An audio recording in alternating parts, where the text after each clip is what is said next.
All right. Hello, my name is Nelson Koskela, and today I will be presenting my presentation on the future of finance.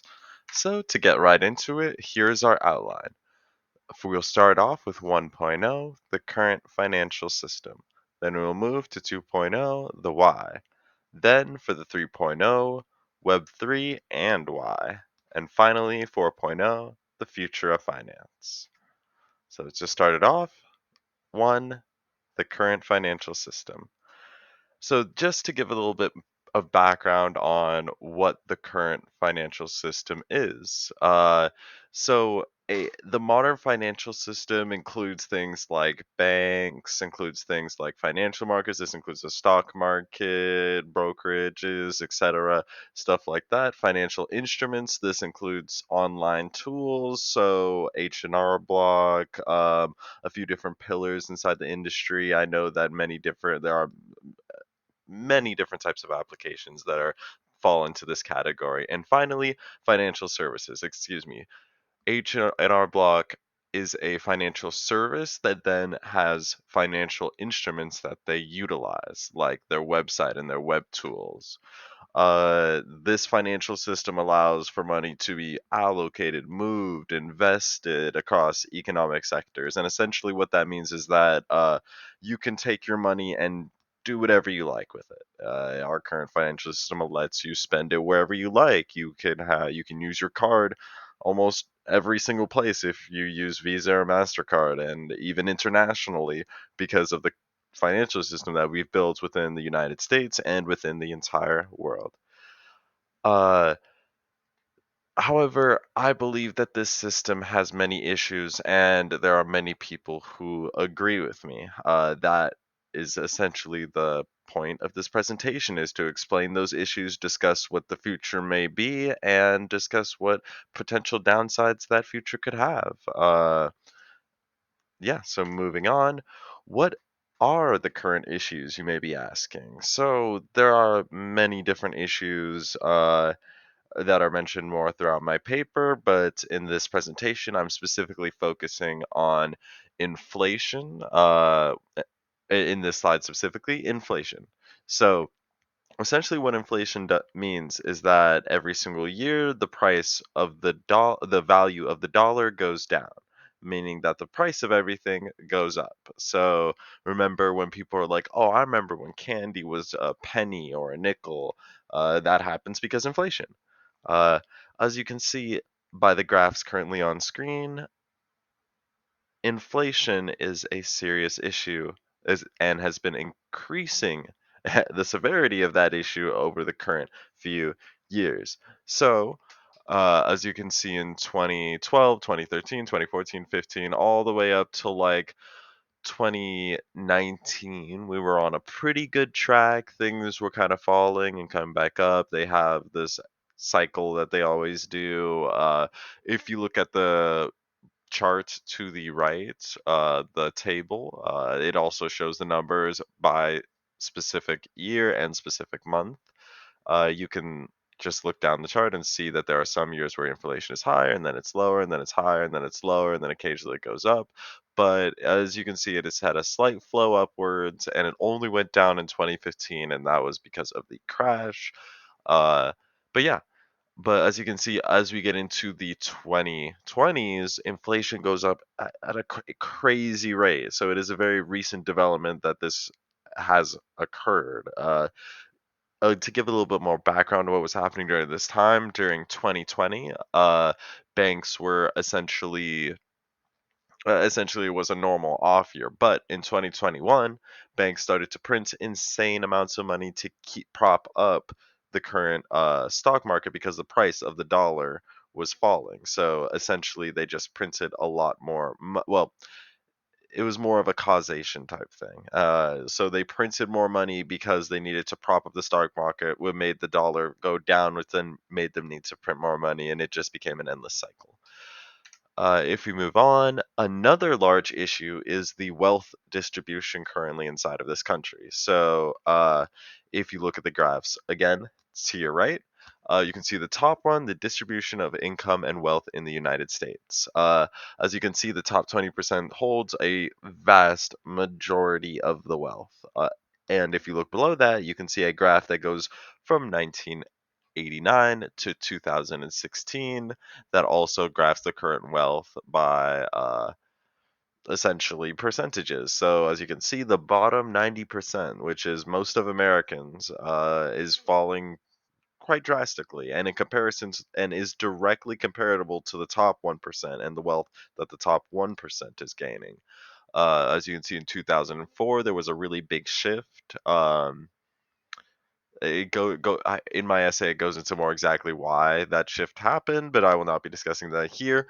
But let's just say that some policies were made that led to this. And as you can see, the top 1%'s wealth go right up and is equivalent to the next 9%. So the top 9% of Americans are as wealthy as the top 1% of Americans, and a lot more wealthy than the bottom 90%. This is an issue. So, why is it an issue? You may be asking. So, you may be asking also, how did we get here and why? First, deregulation and the Dictionary Act. The Dictionary Act. Essentially, the Dictionary Act said that companies are seen as individuals when making campaign donations. This means that essentially all politicians can be donated to by any amount. So a company can donate tens of billions of dollars to a specific candidate if they support that company's goals. So, yeah, that's essentially why we have a lot of the issues that we currently have and why everything is getting deregulated. It is because it is a vested interest that politicians help companies out because they can get direct campaign donations. Next, a lot of industries are being built to be bailed out. So something that happened in the 2015 crash, and specifically the housing market, is that when banks defaulted, the government bailed them out. So banks are like, now, okay, we can just keep doing that. So they kind of plan to do that. And they plan to do that with a lot of their different resources. And if any issues were ever to happen, they're like, oh, the government can just come and bail us out. Perfectly fine.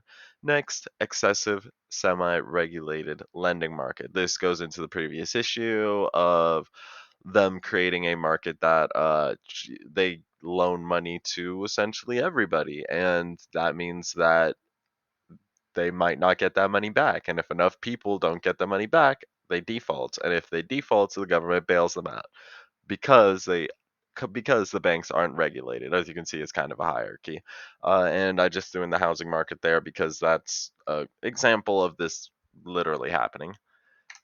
Next, Web3 and why. So essentially, what is Web3?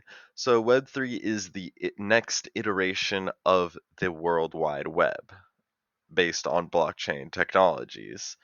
It incorporates a lot of different things, but one of the main things that it incorporates is decentralization and token economics. As you can see to the right, there is a explanation of the graph of Web 1, Web 2, and Web 3.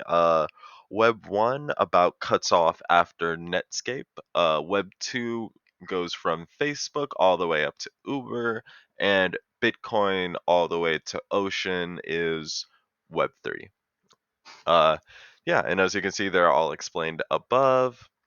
So yeah, essentially what Web3 is, in my words, would be it is essentially the idea of decentralizing platforms and reintegrating our financial system into a different formats to allow for essentially a better world for everyone, where we own our own data, where we own a lot of our own capital and a lot of our own infrastructure. It is the primary difference between Web 2 and Web 3 is that in Web 2, things are seen as you can write and you can read.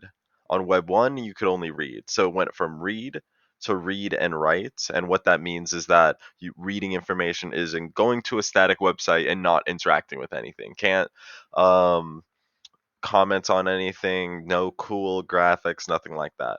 Web 2 is the idea that you can write to things, as in you can create content. You can post on your Facebook, you can order food, you can book a hotel online, you can do uh in internet banking. It's just the idea that you can interact with your website. Web 3 is the idea that instead of big corporations owning all of that data, we all own our part of the data.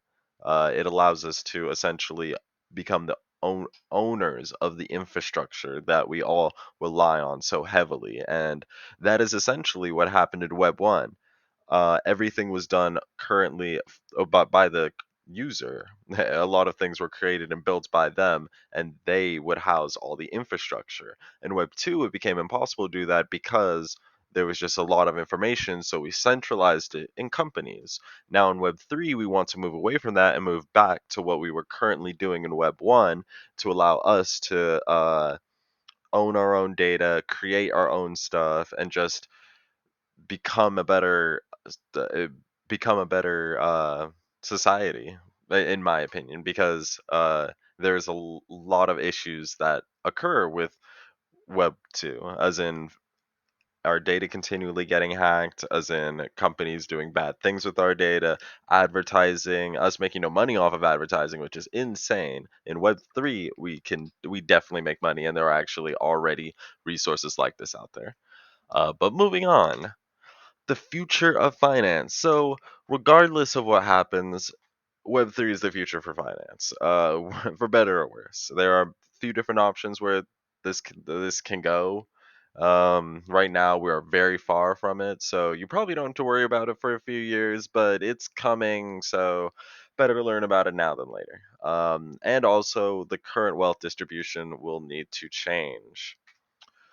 So Web3 is being adopted at a very fast rate. So these are amount of developers developing Web3 projects, and according to Cointelegraph, which is essentially a crypto news site or Web3 news site, yeah, they are essentially saying that there is going to be a huge wave of Web3 products coming out, and there currently still is. The earlier you get into the space, the better. So, yeah, the good things that could happen with Web3 is that it works efficiently. It is done the way that it is intended to do, which is decentralization. We own all the data. Nobody else controls uh, our well our information. In addition, another thing to think about is that a lot of the tokenomics, so internet money in exchange in like regards to current physical cash, will be very different. So there will not be a US dollar, there will be a token that is associated with it, as countries are experimenting with now, and that'll gain lots of value for all the individuals, because as long as the creators of the capital are few, as in there are very few people who can make money, like physically make money, as in only the US government and only a select few politicians can make money, um, then those few politicians will always be rich.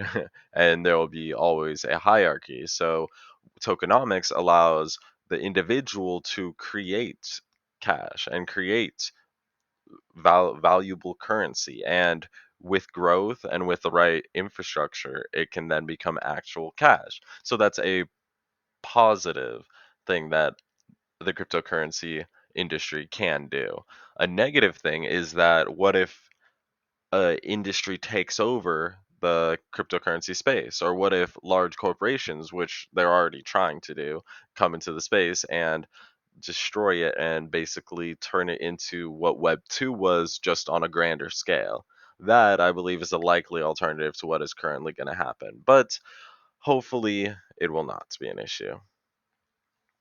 Uh, Moving on, wealth needs to be distributed. Essentially, decapitalism is taking effect and it cannot be sustained. And what that means is that decapitalism is the process of where it doesn't matter how much the general public makes, the 99%, but it all matters is the 1%. and what they make. And this essentially leads us to the issue that it's not sustainable because billionaires can't make money if nobody has any money except for the billionaires. Just doesn't work, and this happens because they just have so much wealth, and our current system does not support the individual worker with lower wages, with all the current issues that we're having in like firstly people going to work because it doesn't make any sense for them to go to work because they don't make enough money, and the regulation surrounding that makes it really hard for people to actually figure out how to get out of their current situation and make a better life for themselves. So yeah, essentially, that is it. Thank you so much. Are there any questions? I'll take that as a no. And thank you for seeing my presentation. Goodbye.